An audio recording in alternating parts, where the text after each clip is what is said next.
அனைவருக்கும் வணக்கம். இதுல பார்த்தோம்னா, ஜூனியர்ஸ்ல இருந்து முக்கியமான செய்திகள எடுத்து வச்சிருக்காங்க.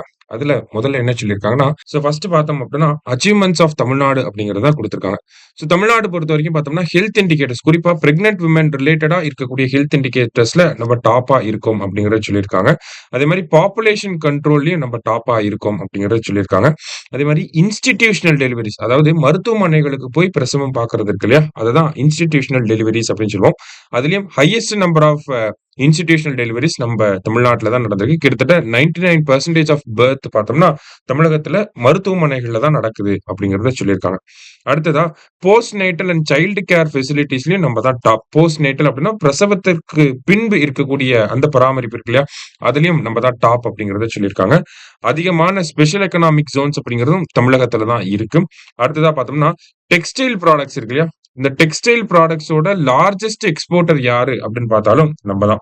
அதே மாரி ரெடிமேட் அ ப்ரா டிரெஸஸ்லாம் இருக்கு இல்லையா? ரெடிமேட் கார்மெண்ட்ஸ் அதோட டாப் எக்ஸ்போர்ட்டரும் நம்ம தான். லெதர் கூட்ஸோட டாப் எக்ஸ்போர்ட்டரும் நம்ம தான். எலக்ட்ரானிக் கூட்ஸோட டாப் எக்ஸ்போர்ட்டரும் நம்ம தான். இது எல்லாமே பார்த்தோம்னா, தமிழ்நாடு எதுலலாம் ஃபர்ஸ்ட்ல இருக்கு அப்படிங்கிறத பத்தி சொல்லியிருக்காங்க. எதுலலாம் இருக்கு அப்படிங்கிற ஒரு ஐடியாவ தெரிஞ்சு வச்சுக்கோங்க. சரியா? அடுத்ததா அயோத்திதாஸ் பண்டிதர் ஹேபிடேஷன் டெவலப்மென்ட் ஸ்கீம் இத நம்ம பார்த்திருக்கோம்.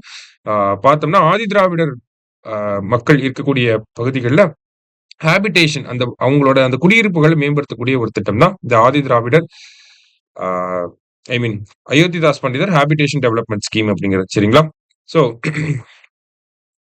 ஒரு வருஷத்துக்கு 200 கோடி வீதம் 1000 கோடி ரூபாய இந்த திட்டத்துக்கு கீழ தமிழக அரசாங்கம் செலவு பண்ண இருக்காங்க. சரியா? அடுத்தது தமிழ் லாங்குவேஜோட ப்ரமோஷனுக்காக தமிழ்நாடு அரசாங்கம் என்னலாம் பண்ணியிருக்காங்க அப்படிங்கிறத இங்க சொல்லியிருக்காங்க. அதுல இங்க பார்த்தீங்கன்னா, பாரதிதாசன் அவர்களோட ஒரு கோட் குடுத்திருக்காங்க. என்ன கோட் அப்படின்னு பார்த்தோம்னா, "தமிழர் எழுந்தால் தமிழ்நாடும் எழும். அறிவும் அறமும் செழிக்கும்" அப்படிங்கிறது தான். அதாவது தமிழர் எழுந்தால் தமிழ்நாடும் எழும். அறிவும் அறமும் செழிக்கும் அப்படிங்கிறது தான் இங்க இங்கிலீஷ்ல குடுத்திருக்காங்க. பாரதிதாசன் அவர்களுடைய கூற்று. சரிங்களா? அந்த வகையில தமிழ் லாங்குவேஜோட டெவலப்மென்ட்க்காக அரசாங்கம் என்னெல்லாம் பண்ணியிருக்கு அப்படின்னு பார்த்தோம்னா, 2021ல நமக்கு தமிழ் தாய் வாழ்த்து அப்படிங்கிறத மாநில பாடலாக நம்ம முதல்வர் அறிவிச்சிருந்திருப்பார். ஓகேங்களா? அதே மாரி சாகித்ய அகாடமி விருது பெற்றவங்க, முத்தமிழறிஞர் கலைஞர் செம்மொழி விருது பெற்றவங்க, இவங்க எல்லாத்துக்குமே பார்த்தோம்னா, வீடுகள் வழங்கப்படும் அப்படிங்கிறத சொல்லியிருப்பாங்க. இந்த கனவு இல்லம் திட்டத்துக்கு கீழ வீடுகள் வழங்கப்படுது. அதே மாரி குரல் முற்றோதல் அப்படிங்கிற இந்த ஒரு புரோகிராம் பார்த்தீங்கன்னா, மாணவர்கள் மத்தியில திருக்குறள புரமோட் பண்றதுக்காக கொண்டு வந்திருப்பாங்க. அடுத்தது தமிழ் கூடல் அப்படிங்கிற இந்த ப்ராஜெக்ட் பார்த்தீங்கன்னா, நமக்கு தமிழ் மொழியோட ஒரு ஒரு பன்மைய ஒரு தமிழ் மொழிய மாணவர்கள் மத்தியில புரமோட் பண்றதுக்காக இந்த தமிழ் கூடல் அப்படிங்கிற ப்ராஜெக்ட்ட பண்றாங்க. அடுத்தது உலக புலம்பெயர் தமிழர் திருநாள். அதாவது வேர்ல்ட் தமிழ் டயாஸ்போரா டே அப்படிங்கிறது ஜான்வரி 12 வருஷம் வருஷம் நடக்குது. இந்த வருஷம் பார்த்தோம்னா, எத்திசையும் தமிழனகே அப்படிங்கிறது தீமா இருந்துச்சு. அடுத்தது தீரா காதல் திருக்குறள் அப்படிங்கிற இந்த ஒரு ப்ராஜெக்ட்ட தமிழ் விர்ச்சுவல் அகாடமி பண்ணிக்கிட்டு இருக்காங்க. அடுத்தது தமிழ் பரப்புரை கழகம் அப்படிங்கிறது வெளிநாட்டுல வாழக்கூடிய தமிழர்களுக்கு அவங்களுடைய வம்சாவளிகளுக்கு பார்த்தோம்னா, தமிழ் மொழிய சொல்லிக் குடுக்கிறது, தமிழ் மொழியில இருக்கக்கூடிய பியூட்டிஃபுல் வேல்யூஸ பத்தி சொல்றது தான் இந்த ஒரு விஷயம். அடுத்ததா பார்த்தோம்னா, அண்ணல் அம்பேத்கர் அவர்களுடைய படைப்புகள் எல்லாத்தையுமே தமிழ் மொழியில டிரான்ஸ்லேட் பண்றதுக்காக 5 கோடி ரூபாய் ஒதுக்கீடு செய்யப்பட்டிருக்கு. அதே மாரி பார்த்தோம்னா, இலியாட் அண்ட் ஒடிசி அப்படிங்கிற இந்த கிரேக்க மொழியினுடைய புத்தகங்கள் எல்லாத்தையுமே நம்ம தமிழ் மொழியில டிரான்ஸ்லேட் பண்ணியிருக்கோம். ஓகேங்களா? இதெல்லாம் பேசிக்கா தமிழ் மொழி ரிலேட்டடா இருக்கிறது. அடுத்ததா அட்மினிஸ்ட்ரேட்டிவ் சாங்ஷன் லிமிட் அதாவது ஒவ்வொரு பஞ்சாயத்துக்கும் எவ்வளோ நிதி ஒதுக்கிடுறாங்க அப்படிங்கிற அந்த ஒரு விஷயங்கள மாற்றி அமைச்சிருந்திருப்பாங்க.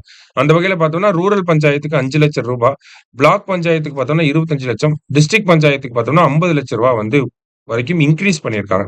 அதே மாரி உத்தமர் காந்தி விருது அப்படிங்கிறது வில்லேஜ் பஞ்சாயத்துகளுக்கு வழங்கப்பட்டுட்டு இருந்துச்சு. அத மறுபடியும் ரீஇன்ட்ரோடியூஸ் பண்ணியிருக்காங்க. சரிங்களா? அதே மாரி நம்ம ஊரு சூப்பர் அப்படிங்கிற ஒரு கேம்பெயின் புரோகிராம் பண்றாங்க. இது எதுக்காக அப்படின்னா, கிளீன்லினெஸ்ஸ புரமோட் பண்றதுக்காக, அது ரிலேட்டடா இருக்கக்கூடிய அவேர்னஸ குடுக்கறதுக்காக, நம்ம ஊரு சூப்பர் அப்படிங்கிற இந்த கேம்பெயினையும் தமிழக அரசாங்கம் பண்றாங்க. அடுத்ததா பார்த்தாங்கன்னா, நமக்கு ஸ்கூல் எஜுகேஷனுக்காக என்னலாம் பண்றாங்க? நம்ம பார்த்திருந்தோம். ஸ்கூல் எஜுகேஷனோட பாலிசி நோட்லயே பார்த்திருந்தோம். Enter, walk, run and fly scheme அப்படிங்கிறது. அதாவது நுழை, நட, ஓடு, பற அப்படிங்கிற இந்த திட்டம் அவங்களுக்கு பார்த்தோம்னா, இந்த ரீடிங் ஹேபிட்ட கொண்டு வரதுக்காக இத பண்றாங்க அப்படிங்கிறத நம்ம பார்த்திருந்தோம். அடுத்தது ஸ்மார்ட் கிளாஸ் ரூம்ஸ் கொண்டு வராங்க. நலம் நாடி அப்படிங்கிற ஆப்ப பத்தி நம்ம பார்த்திருந்தோம். எதுக்காக அப்படின்னா, டிஃபரன்ட்லி ஏபிள்ட் ஸ்டூடண்ட்ஸ்க்காக இந்த நலம் நாடி அப்படிங்கிற ஆப் இருக்கு அப்படிங்கிறத பார்த்திருந்தோம். பேராசிரியர் அன்பழகன் அவர்கள் பேர்ல ஸ்கூல் டெவலப்மெண்ட் ஸ்கீம், பள்ளி மேம்பாட்டு திட்டம் அப்படிங்கிறது இன்ஃப்ராஸ்ட்ரக்சர ஃபோக்கஸ் பண்ணி இருக்கு அப்படிங்கிறத நம்ம பார்த்துருந்தோம். அடுத்தது அண்ணா லீடர்ஷிப் அவார்ட் அப்படிங்கிறது ஸ்கூல் ஹெச்எம்க்குலாம் வந்து குடுக்குறாங்க அப்படிங்கிறத நம்ம பார்த்துருந்தோம். சரிங்களா? நெக்ஸ்ட் தமிழ்நாட பொறுத்தவரைக்கும் பார்த்தோம்னா, $1 ட்ரில்லியன் எக்கானமி அப்படிங்கிற டார்கெட் 2030க்குள்ள அச்சீவ் பண்ணணும் அப்படிங்கிறது ஒரு இலக்காக வச்சு அத நோக்கி தான் நம்மளுடைய பயணம் அப்படிங்கிறது இருந்துகிட்டு இருக்கு. அடுத்ததா பார்த்தீங்க அப்படின்னா, பவர் செக்டார் ஓகேங்களா? பவர் செக்டார பொறுத்தவரைக்கும் மின்னகம் அப்படிங்கிற ஒரு கன்சியூமர் ரெட்ரஸல் போர்ட்டல் அப்படிங்கிறது இருக்கு. ஓகேங்களா? ஸோ இந்த நம்பருக்கு கால் பண்ணி நம்ம பவர் ரிலேட்டடா இருக்கக்கூடிய கம்ப்ளைண்ட்ஸ வந்து பதிவு பண்ணலாம். அதுக்கு போர்ட்டலும் தனியாவே இருக்கு. சரிங்களா? அதே மாரி நம்மளோட எலக்ட்ரிக்கல் இன்ஸ்டாலேஷன் அப்படிங்கிறது 32,000 மெகாவாட்ல இருந்து 36,000 மெகாவாட்டா இன்கிரீஸ் ஆயிருக்கு அப்படிங்கிறது சொல்லியிருக்காங்க. அன்இன்டரப்டட் சப்ளை அப்படிங்கிறது 454 மில்லியன் யூனிட்ஸ் இருக்கிறதாக நமக்கு சொல்லியிருக்காங்க. சரிங்களா? பேசிக்கா ஜஸ்ட் என்ன இருக்கு அப்படிங்கிறத தெரிஞ்சுக்கோங்க. மின்னகம் அப்படிங்கிறத கொஞ்சம் நல்லா பார்த்துக்கங்க. அடுத்ததா பார்த்தீங்கன்னா, டிராஃப்ட் எஜுகேஷன் பாலிசி அப்படின்னு சொல்லி குடுத்திருக்காங்க. ஸோ இந்த டிராஃப்ட் எஜுகேஷன் பாலிசி ஸோ தமிழ்நாட்ட பொறுத்தவரைக்கும் பார்த்தோம்னா, தமிழ்நாடு மாநிலத்துக்குன்னு ஒரு கல்விக் கொள்கையை கொண்டு வரதுக்காக ஜஸ்டிஸ் டி. முருகேசன் அவர்கள் தலைமையில பார்த்தோம்னா, ஒரு டிராஃப்ட் எஜுகேஷன் பாலிசி அப்படிங்கிறத அதுக்காக ஒரு கமிட்டி போட்டிருப்பாங்க. அந்த கமிட்டியோட ரெக்கமெண்டேஷன்ஸ தான் நம்ம பார்க்க போறோம். ஸோ ஆப்வியஸா முதல் ரெக்கமெண்டேஷன் என்னவா இருக்கும் அப்படின்னு பார்த்தோம்னா, 2 லாங்குவேஜ் பாலிசிய நம்ம ஃபாலோ பண்ணணும் அப்படிங்கிறத சொல்லியிருப்பாங்க. அதே மாரி இந்த கல்வி அப்படிங்கிறது மாநில பட்டியலுக்குள்ள கொண்டு வரணும் அப்படிங்கிறத சொல்லியிருப்பாங்க. சரிங்களா? பிரைமரி எஜுகேஷன்ல இருந்து யுனிவர்சிட்டி எஜுகேஷன் வரைக்கும் தமிழ் வழி கல்வி அப்படிங்கிறதுக்கான வாய்ப்ப நம்ம மாணவர்களுக்கு குடுக்கணும். சில கோர்சஸ்லாம் இங்கிலீஷ்ல தான் இருக்கும். ஸோ அந்த மாரி இல்லாம யுனிவர்சிட்டி எஜுகேஷன் வரைக்குமே தமிழ் மொழியில குடுக்கணும் அப்படிங்கிறத சொல்லியிருப்பாங்க. முக்கியமான ரெக்கமெண்டேஷன்ஸ்ன்னு பார்க்கிறப்ப, இந்த பால்வாடின்னு சொல்லக்கூடிய அங்கன்வாடி மையங்களுக்கு தாய் சேய் நல கவனிப்பு மையங்கள் அப்படின்னு சொல்லி பேர் மாத்தணும் அப்படிங்கிறத சொல்லியிருப்பாங்க. ஓகேங்களா? தாய் சேய் நல கவனிப்பு மையங்கள் அப்படிங்கிறத சொல்லியிருக்கணும். அதே மாரி நர்சரி ஸ்கூல், பிளே ஸ்கூல் அப்படிங்கிற பெயருக்கு பதிலா சைல்டு டெவலப்மென்ட் சென்டர், குழந்தை மேம்பாட்டு மையங்கள் அப்படின்னு சொல்லி பெயர் மாற்றணும் அப்படிங்கிறத சொல்லியிருப்பாங்க. இது எல்லாமே சோசியல் வெல்ஃபேர் மினிஸ்ட்ரிக்கு கீழ வரணும் அப்படிங்கிறதையும் சொல்லியிருப்பாங்க. அதே மாரி ஸ்கூல் ஸ்டூடண்ட்ஸோட என்ரோல்மென்ட் அப்படிங்கிறது ப்ரீகேஜி, எல்கேஜின்லாம் இல்லாம 1ஆம் வகுப்புல இருந்து என்ரோல்மென்ட் ஆரம்பிக்கணும் அப்படிங்கிறத சொல்லியிருப்பாங்க. ரேங்கிங் நடைமுறைய மாத்தணும் அப்படிங்கிறத சொல்லியிருப்பாங்க. ஓகேங்களா? ரேங்கிங் அப்படிங்கிற நடைமுறைய கொண்டு வரக்கூடாது. அதே மாரி பார்த்தோம்னா, மாணவர்கள புதுசா நெறைய விஷயங்கள் புது விஷயங்கள கத்துக்கிறதுக்கு நம்ம அத ட்ரெயின் பண்ணணும் அப்படிங்கிறத சொல்லியிருப்பாங்க. ஒரு ஆக்டிவிட்டி பேஸ்டு லேர்னிங் தான் இருக்கணும் அப்படிங்கிறத சொல்லியிருப்பாங்க. அசஸ்மென்ட் அப்படிங்கிறது, அந்த தேர்வுகள் அப்படிங்கிறது பார்த்தீங்கன்னா, நமக்கு மாணவர்கள் என்ன கத்துக்கிட்டாங்க, அத பேஸ் பண்ணி இருக்கணும். மெமரைசேஷன் அந்த ரூட் லேர்னிங்க பேஸ் பண்ணி இருக்கக்கூடாது அப்படிங்கிறத சொல்லியிருப்பாங்க. அதே மாரி எல்லா பிரைமரி ஸ்கூல்ஸ்லயும் பார்த்தீங்கன்னா, பிடி டீச்சர்ஸ் அப்படிங்கிறது இருக்கணும் அப்படிங்கிறத சொல்லியிருப்பாங்க. அதே மாரி போர்ட் எக்ஸாம் அதாவது இந்த பொதுத் தேர்வு நடத்துறாங்க இல்லையா? அது 9ஆம் வகுப்பு வரைக்கும் எந்த ஒரு பொதுத் தேர்வும் இருக்கக்கூடாது. ஓகேங்களா? ஸ்டேட் லெவல் எக்ஸாமினேஷன் எதுவும் இருக்கக்கூடாது. 10ஆம் வகுப்புல இருந்து அது இருந்துக்கலாம் அப்படிங்கிறத சொல்லியிருக்காங்க. அடுத்தது அர்பன் புவர் ஃபேமிலிஸோட எஜுகேஷன பேஸ் பண்ணி 2, 3 ரெக்கமெண்டேஷன்ஸ் வந்து சொல்லியிருக்காங்க. அடுத்ததா பார்த்தீங்கன்னா, பெற்றோர்களை இழந்த குழந்தைகளுக்கு பார்த்தோம்னா, ஒரு 1% ரிசர்வேஷன வந்து ஹையர் எஜுகேஷன்ல குடுக்கணும் அப்படிங்கிறது ஒரு இம்பார்ட்டன்டான ரெக்கமெண்டேஷன். சரிங்களா? அடுத்தது ஆசிரியர்களுக்காக நடத்தப்படக்கூடிய அந்த டெட் எக்ஸாம பார்த்தீங்கன்னா, மோர் ஆர் லெஸ் இப்ப வரைக்கும் பாத்தீங்கன்னா, ஸ்கூல் புக்ல என்ன இருக்கோ அதுதான் அங்க கேள்விகளா வந்துட்டு இருக்கு. அத தாண்டி அவங்களோட educational, scientific, democratic and social principles எல்லாத்தையுமே டெஸ்ட் பண்ற வகையில இந்த டெட் எக்ஸாம் அப்படிங்கிற அந்த அந்த கொஸ்டின் பேட்டர்ன் அப்படிங்கிறதே சேஞ்ச் பண்ணணும் அப்படிங்கிற ரெக்கமெண்டேஷனும் நமக்கு குடுத்து அடுத்தது இப்ப ஜூலை மந்த் கரண்ட் அஃபேர்ஸ்ன்னு பாக்குறப்ப, நமக்கு world's largest museum will be opened in India அப்படின்னு சொல்லி குடுத்திருக்காங்க. ஓகேங்களா? சோ, மத்திய அரசாங்கம் பார்த்தோம்னா, இந்த சென்ட்ரல் விஸ்டா அப்படிங்கிற அந்த இடத்த ரீடெவலப் பண்ணிட்டு இருக்காங்க. ஓகேங்களா? அங்க தான் இந்த பாராளுமன்றம் கட்டடம் அது எல்லாமே இருக்கு. சரிங்களா? சோ, அந்த இடத்துல ஒரு பெரிய மியூசியம பிளான் பண்ணியிருக்காங்க. இந்த மியூசியம்க்காக நம்ம பிரான்ஸோட ஒரு ஒப்பந்தமும் போட்டிருக்கோம். ஓகேங்களா? பிரான்ஸ்ல தான் பார்த்தீங்கன்னா, இந்த லார்ஜஸ்ட் மியூசியம் அப்படிங்கிறது இருக்கு. ஓகேங்களா? இந்த லவ்ரே மியூசியம் அப்படிங்கிறது பார்த்தீங்கன்னா, பிரான்ஸ்ல இருக்கு. சோ, இந்த ஒரு கட்டமைப்பு அடிப்படையில இந்தியாவுல உலகத்திலேயே மிகப்பெரிய ஒரு மியூசியம் கொண்டு வரப்போறோம் அப்படிங்கிறத அனௌன்ஸ் பண்ணியிருந்தாங்க ஜூலை மாசம். சரிங்களா? அடுத்ததா பார்த்தீங்கன்னா, அதே ஜூலை மாசத்துல நமக்கு பிரிட்டிஷ்ல பாராளுமன்ற தேர்தல் அப்படிங்கிறது நடந்திருக்கும். அதுல பிரிட்டிஷ் பிரைம் மினிஸ்டரா யார் வந்திருப்பார் அப்படின்னு பார்த்தோம்னா, கீர் ஸ்டார்மர் அப்படிங்கிறவரு பிரிட்டிஷ் பிரைம் மினிஸ்டரா லேபர் பார்ட்டி தொழிலாளர் கட்சியிலிருந்து வந்திருக்காங்க. ரொம்ப வருஷங்கள் கழிச்சு லேபர் பார்ட்டி வந்து வின் பண்ணியிருக்காங்க.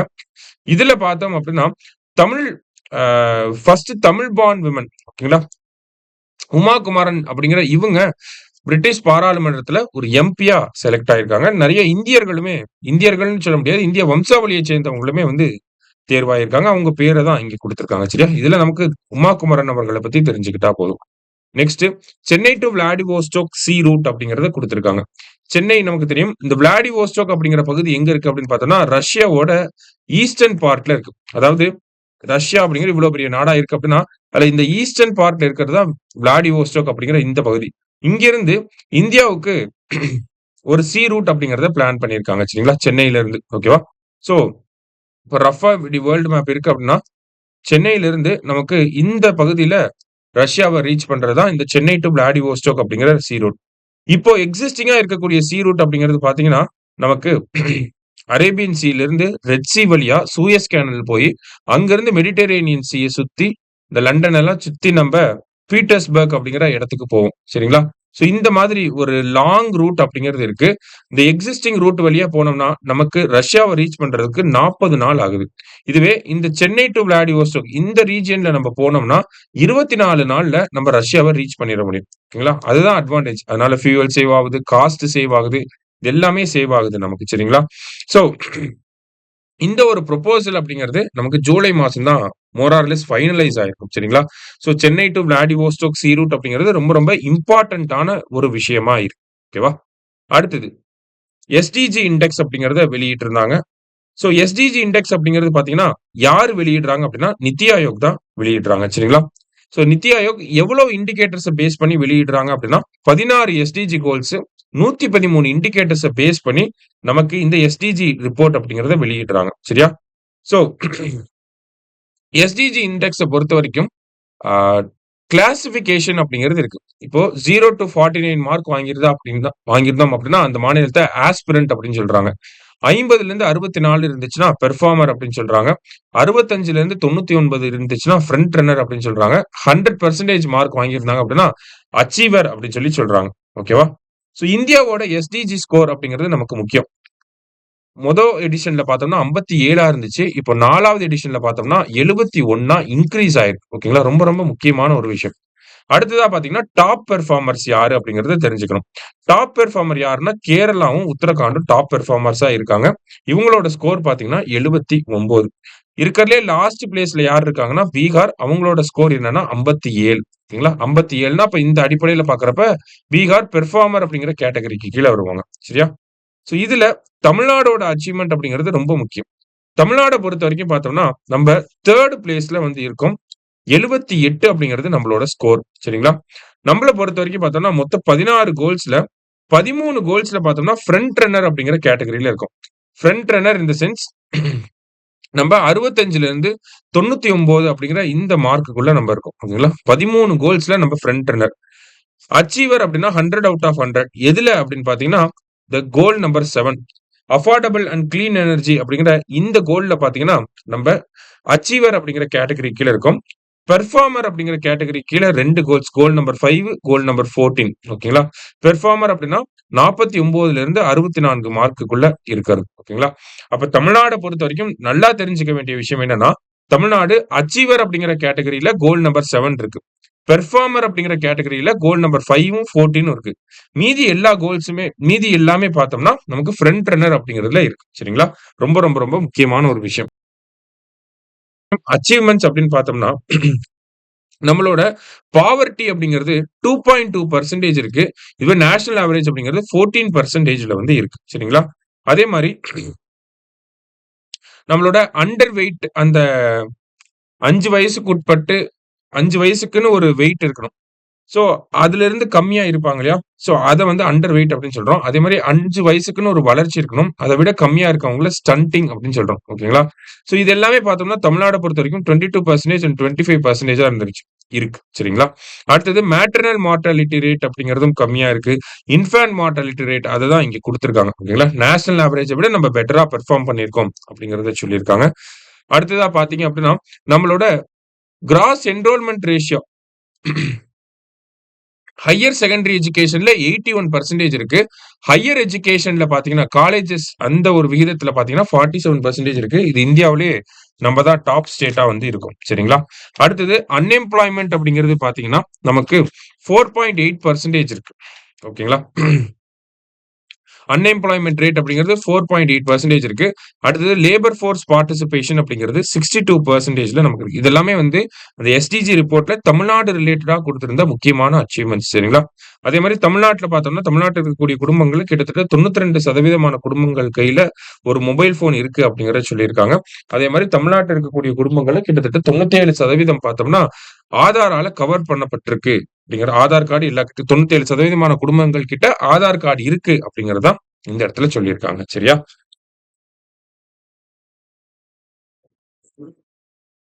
நெக்ஸ்ட் பாத்தீங்க அப்படின்னா நமக்கு வேர்ல்ட்ஸ் மோஸ்ட் பவர்ஃபுல் பாஸ்போர்ட் அப்படிங்கிற இந்த passport index Henle passport index இது ஜூலை மாசத்தோட டேட்டா. சரிங்களா? சோ அதுல பாத்தீங்க அப்படின்னா சிங்கப்பூர் வந்து டாப் பொசிஷன்ல இருக்கு. இந்தியாவை பொறுத்த வரைக்கும் 82வது இடத்துல இருக்கும். இந்த பாஸ்போர்ட் இண்டெக்ஸை பொறுத்த வரைக்கும் பார்த்தோம்னா ஒரு நாட்டோட பாஸ்போர்ட்டை வச்சுக்கிட்டு எத்தனை நாடுகளுக்கு விசா இல்லாம போக முடியும் அதை பேஸ் பண்ணி தான் கொடுக்குறாங்க. அந்த வகையில சிங்கப்பூர் பாஸ்போர்ட் நம்ம கையில இருந்துச்சுன்னா கிட்டத்தட்ட 195 நாடுகளுக்கு நம்ம விசா இல்லாம போக முடியும். ஓகேங்களா? அதே மாதிரி இந்தியாவோட பாஸ்போர்ட் நம்ம 82வது ரேங்க்ல இருக்கோம் இல்லையா? இந்தியாவோட பாஸ்போர்ட் வச்சிருந்தாங்கன்னா கிட்டத்தட்ட 58 நாடுகளுக்கு விசா இல்லாம போக முடியும் அப்படிங்கறத கொடுத்திருக்காங்க. நெக்ஸ்ட் வேர்ல்டு ஹெரிடேஜ் லிஸ்ட் இதுல பாத்தீங்கன்னா நமக்கு அசாம் மாநிலத்துல அகோம் வம்சாவளி இருந்தாங்க. சரிங்களா?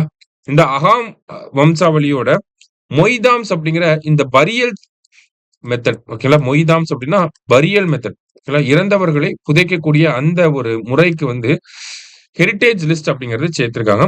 இந்தியாவோட 43வது வேர்ல்டு ஹெரிடேஜ் லிஸ்டா எது வந்திருக்கு அப்படின்னா இந்த மொய்தாம்ஸ் ஆஃப் சராய்தியோ அப்படிங்கிறது வந்திருக்கு. மொய்தாம்ஸ் அப்படிங்கிறது பரியல் மெத்தடு. சராய்தியோ அப்படிங்கிறது பார்த்தோம்னா அகாம் வம்சத்தினுடைய கேபிட்டல் தான் சராய்தியோ. இப்ப சராய்தியோட இருக்கக்கூடிய இந்த மொய்தாம்ஸ் அப்படிங்கிற புதைக்கும் முறைக்கு வந்து ஹெரிடேஜ் லிஸ்ட் அப்படிங்கறத ஆட் பண்ணிருக்காங்க. இந்தியாவோட 43வது வேர்ல்டு ஹெரிடேஜ் லிஸ்டா வந்திருக்கு அப்படிங்கறத சொல்லியிருக்காங்க. சரியா? அடுத்தது ஸ்பெஷல் சோசியல் சர்வீஸ் அவார்ட் அப்படிங்கறத கொடுத்திருக்காங்க. அதாவது டிரான்ஸ்ஜெண்டருக்கான ஸ்பெஷல் சோசியல் சர்வீஸ் அவார்டு அப்படிங்கிறது இந்த வருஷம் டிரான்ஸ்ஜெண்டர் அவார்ட் யாருக்கு போயிருக்கு அப்படின்னு பார்த்தோம்னா சந்தியா தேவி அவர்களுக்கு போயிருக்கு. இவங்க பார்த்தோம்னா ஒரு வில்லிசை அப்படிங்கிற இந்த கலையில சிறப்புற்று இருக்கக்கூடிய ஒரு நபர். அதே மாதிரி டிரான்ஸ்ஜெண்டர் அவார்ட் சந்தியா தேவி அவர்களுக்கு போயிருக்கு அப்படிங்கிற டேட்டாவை தெரிஞ்சுக்கோங்க. 1,00,000 ரூபாய் பரிசு தொகை அப்படிங்கிறது வழங்கப்படுது. 2021ஆம் ஆண்டுல இருந்து இந்த விருதுகள் வழங்கப்பட்டுட்டே வருது. ஏப்ரல் 15 அப்படிங்கிறது டிரான்ஸ்ஜெண்டர் டேவா தமிழ்நாட்டுல நம்ம அப்சர்வ் பண்றோம். சரிங்களா? சோ இதெல்லாம் நமக்கு தெரிஞ்ச விஷயங்கள் தான். பாலிசி நோட்ல அடிக்கடி பார்த்துட்டே வந்த விஷயங்கள் தான். அடுத்தது நியூ கிரிமினல் லாஸ் அப்படின்னு சொல்லி கொடுத்திருக்காங்க. சோ இந்த நியூ கிரிமினல் லாஸ் அப்படிங்கிற இந்த கண்டென்ட்டை நீங்க அப்படியே மெயின்ஸ் பாயிண்ட் ஆஃப் வியூல நோட் பண்ணி வச்சுக்கலாம். இது அப்படியே மெயின்ஸ்க்கு யூஸ் ஆகும். சரிங்களா? பிரிலிம்ஸ்ன்னு பாக்குறப்ப நமக்கு முக்கியமான டேட்டாஸ் மட்டும் நமக்கு தெரிஞ்சுக்கிட்டா போதும். ஓகேவா?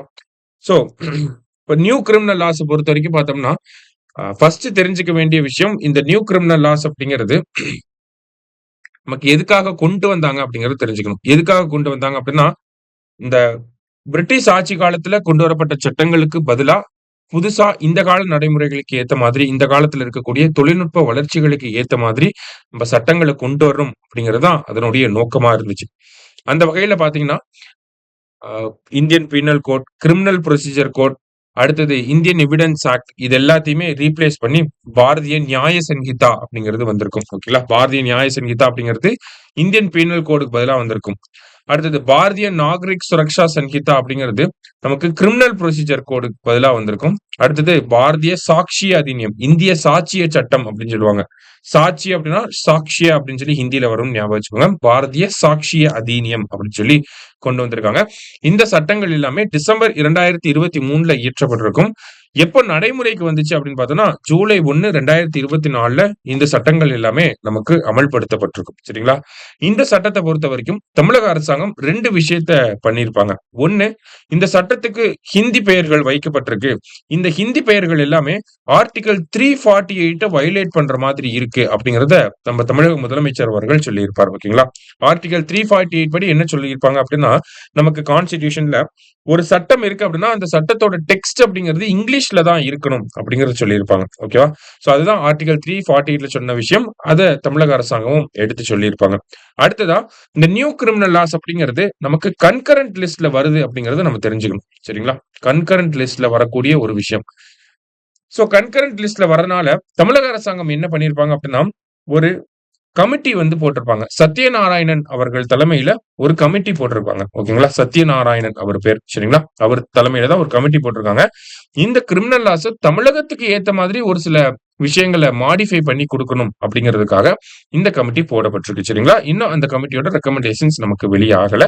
சோ இதெல்லாம் பேசிக்கா நம்ம தெரிஞ்சுக்க வேண்டியது. இப்போ மேஜர் புரோவிஷன்ஸ் அப்படின்னு சொல்லி குடுத்திருக்காங்க. இதுல பார்த்தோம் அப்படின்னா, நமக்கு முக்கியமான ஒரு புரோவிஷன் என்னன்னா, கம்யூனிட்டி சர்வீஸ் அப்படிங்கிறது. அதாவது பாரதிய நியாய சங்கீதா கீழ கம்யூனிட்டி சர்வீஸ் வெளிநாடுகள்ல நம்ம கேள்விப்பட்டிருப்போம். ஓகேங்களா? தண்டனை குடுக்கறதுக்கு பதிலா கம்யூனிட்டி சர்வீஸ ஒரு பனிஷ்மென்ட்டா சொல்லுவாங்க. சரிங்களா?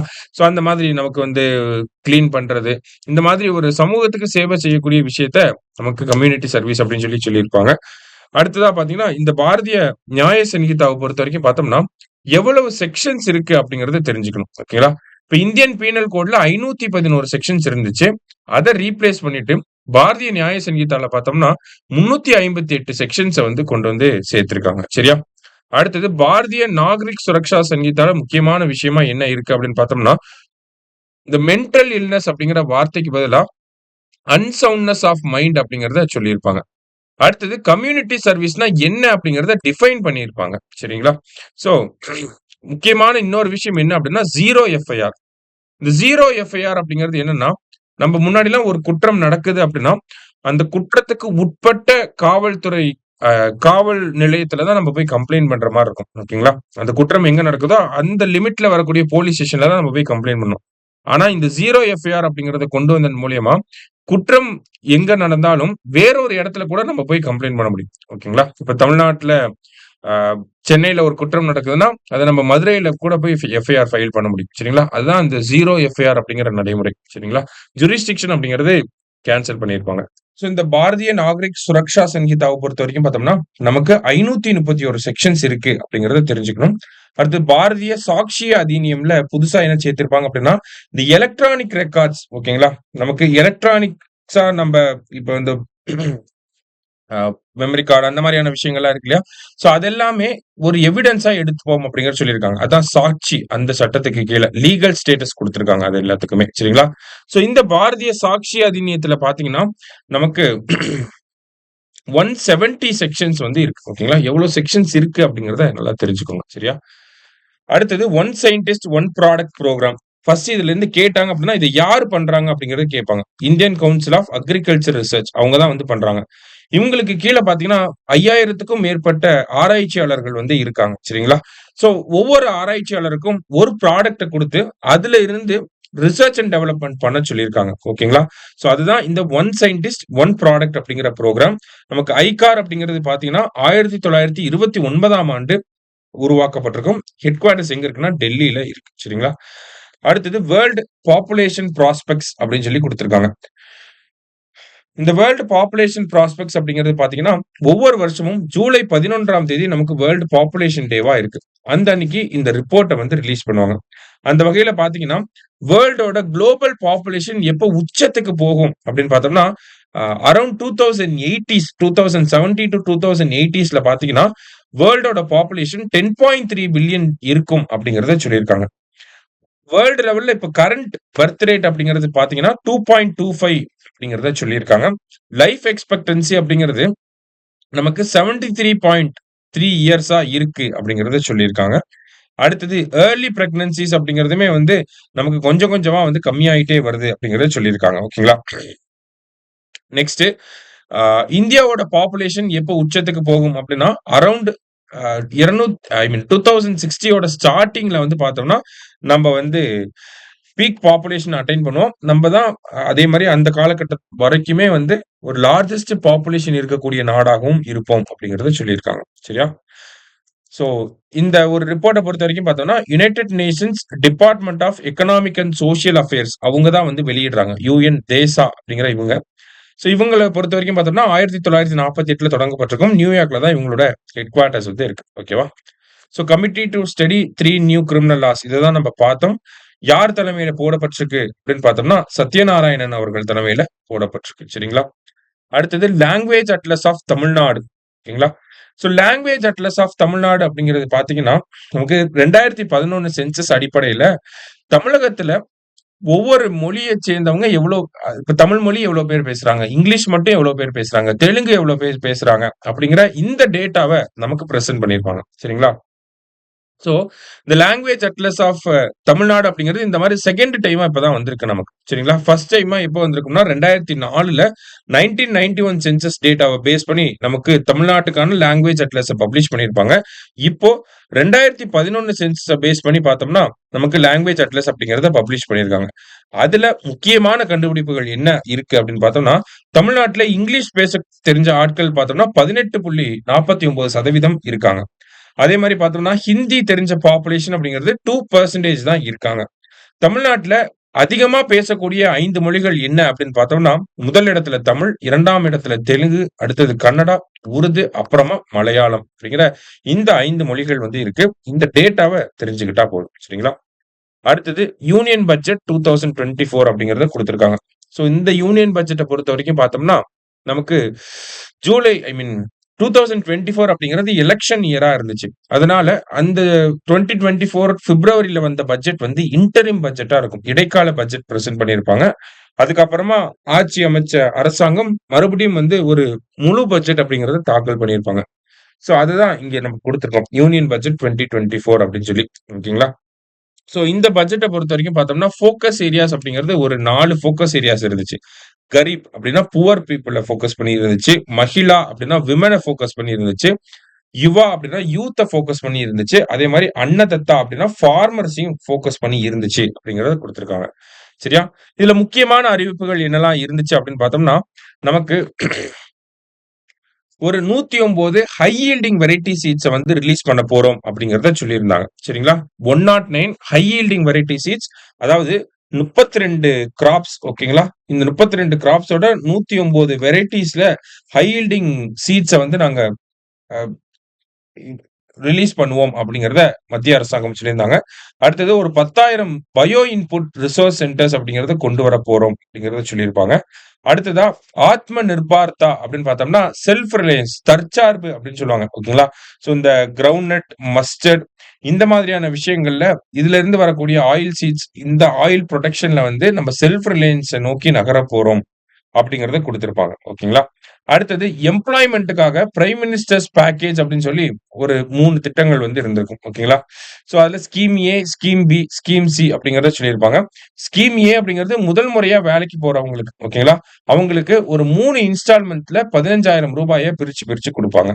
அடுத்தது ஸ்கீம் பி அப்படிங்கிறது ஜாப் கிரியேஷன் இன் மேனுஃபேக்சரிங். ஓகேங்களா? சோ மேனுஃபேக்சரிங்ல ஜாப் கிரியேட் பண்றதுக்காக ஒரு இன்சென்டிவ் அப்படிங்கிறத வழங்க போறாங்க. அடுத்தது ஸ்கீம் சி அப்படிங்கிறது எம்ப்ளாயர்ஸ் அந்த வேலை குடுக்குறாங்க இல்லையா? அவங்களுக்கான ஒரு சப்போர்ட்டா வந்து ஸ்கீம் சி அப்படிங்கிறது வந்திருக்கும். ஜஸ்ட் என்ன அப்படிங்கிறத தெரிஞ்சுக்கோங்க. ஓகேவா? அடுத்தது ஆ ஸ்கில் டெவலப்மென்ட்க்காக பார்த்தீங்க அப்படின்னா, ஒரு 1000 இண்டஸ்ட்ரியல் ட்ரெய்னிங் இன்ஸ்டிடியூட் அப்படிங்கிறத கொண்டு வர போறோம் அப்படிங்கிறது சொல்லியிருக்காங்க. அதே மாரி இந்தியால இருக்கக்கூடிய 500 டாப் கம்பெனிஸ்ல 5 வருஷத்துல 1,00,00,000 பேருக்கு வந்து அந்த இன்டர்ன்ஷிப் புரோகிராம ஆர்கனைஸ் பண்ணி தர போறோம் அப்படிங்கிறத சொல்லியிருப்பாங்க. ஓகேங்களா? 1,00,00,000 இளைஞர்களுக்கு இந்தியாவுல இருக்கக்கூடிய 500 டாப் கம்பெனிஸ்ல இன்டர்ன்ஷிப்ப ஆர்கனைஸ் பண்ணி தர போறாங்க. அதுதான். சரிங்களா? சோ அடுத்ததா பார்த்தீங்கன்னா, முக்கியமான விஷயங்கள்னு பார்க்கிறப்ப, நமக்கு அம்ரிஸ்டர் டூ கொல்கத்தா ஒரு இண்டஸ்ட்ரியல் காரிடார் டெவலப் பண்ண போறோம் அப்படிங்கிறது சொல்லியிருப்பாங்க. அடுத்தது பிரதான் மந்திரி ஜன்ஜாத்திய உன்னத் கிராம் அபியான் அப்படிங்கிறது நமக்கு tribal பீப்பிளோட socio economic conditions develop பண்றதுக்காக இந்த திட்டம் அறிவிக்க போறோம் அப்படிங்கிறத சொல்லியிருப்பாங்க. அடுத்தது முத்ரா திட்டத்துக்கு கீழ நமக்கு தெரியும். சிசு அப்படிங்கிற கடன்கள் இருக்கு. இந்த சிசு அப்படிங்கிறது பார்த்தீங்கன்னா, 50,000 வரைக்கும் கடன்கள குடுப்பாங்க. அடுத்தது கிஷோர் அப்படிங்கிறது பார்த்தீங்கன்னா, நமக்கு 5,00,000 வரைக்கும் கடன்கள வழங்குறாங்க. தருண் அப்படிங்கிறது பார்த்தீங்கன்னா, நமக்கு ரூ. 10,00,000 வரைக்கும் கடன்கள வழங்குறாங்க. சோ, இதே மாதிரி தருண் பிளஸ் அப்படிங்கிற ஒரு கேட்டகரிய உருவாக்கி இருப்பாங்க. அதுல ரூ. 20,00,000 வரைக்கும் கடன்கள வழங்கப் போறோம் அப்படிங்கிறத அறிவிச்சிருந்திருப்பாங்க. சரியா? அடுத்ததா பார்த்தீங்கன்னா, முக்கியமான விஷயமா நமக்கு டூரிசம் அப்படின்னு பார்க்கிறப்ப, நமக்கு விஷ்ணுபாத் டெம்பிள் அப்படிங்கிறத டெவலப் பண்ண போறோம். அதே மாரி மகாபூதி டெம்பிள டெவலப் பண்ண போறோம் அப்படிங்கிறத சொல்லியிருப்பாங்க. அதே மாரி பீகாரோட ராஜ்கிர் பகுதிய டெவலப் பண்ண போறோம். எல்லாமே பீகார்ல இருக்கக்கூடிய விஷயங்கள டெவலப் பண்ண போறோம் அப்படிங்கிறத சொல்லியிருப்பாங்க. சரியா? நெக்ஸ்ட் வந்து நமக்கு என்பிஎஸ் வத்சல்யா அப்படிங்கிற விஷயம். சரிங்களா? சோ இந்த என்பிஎஸ் வத்சல்யா அப்படிங்கிறது பார்த்தீங்கன்னா, 18 வயசுக்கு உட்பட்டவர்களுக்கான ஒரு பென்ஷன் திட்டம். இத வந்து பெற்றோர்கள் வந்து தொடங்கும் வகையில இத வந்து சொல்லியிருப்பாங்க. சரியா? நெக்ஸ்ட் வந்து பார்த்தீங்கன்னா, நமக்கு இன்கம் டாக்ஸ் ஸ்லாப் அப்படிங்கிறத மாத்திருப்பாங்க. இந்த ஒரு விஷயம் அப்படிங்கிறது அடுத்து வந்த பட்ஜெட்ல மறுபடியும் மாறிருச்சு. சரிங்களா? சோ அதனால இத ஜஸ்ட் பார்த்துக்கோங்க. ஏன்னா, இப்போ ரீசென்ட்டா வந்த பட்ஜெட்ல இந்த ஒரு டாக்ஸ் ஸ்லாப்ப மறுபடியும் சேஞ்ச் பண்ணியிருக்காங்க. ஓகேவா? சோ அதனால இருக்கக்கூடிய எக்ஸிஸ்டிங்கா இருக்கிறத ஞாபகம் வச்சுக்கிட்டா போதும். இது அவ்வளவா நம்ம ஞாபகம் வச்சுக்கணுன்ற அவசியம் கிடையாது. சரிங்களா? சோ நெக்ஸ்ட் வேற என்ன முக்கியமான விஷயங்கள் இருந்துச்சு அப்படின்னா, ஆவாஸ் யோஜனா திட்டம் 2.0 அப்படிங்கிறத கொண்டு வந்து, அடுத்ததா பார்த்தீங்க அப்படின்னா, 1,00,00,000 மக்களுக்கு வந்து அவங்களோட அந்த வீட்டு தேவைகள வந்து பூர்த்தி செய்ய போறோம் அப்படிங்கிறத சொல்லியிருப்பாங்க.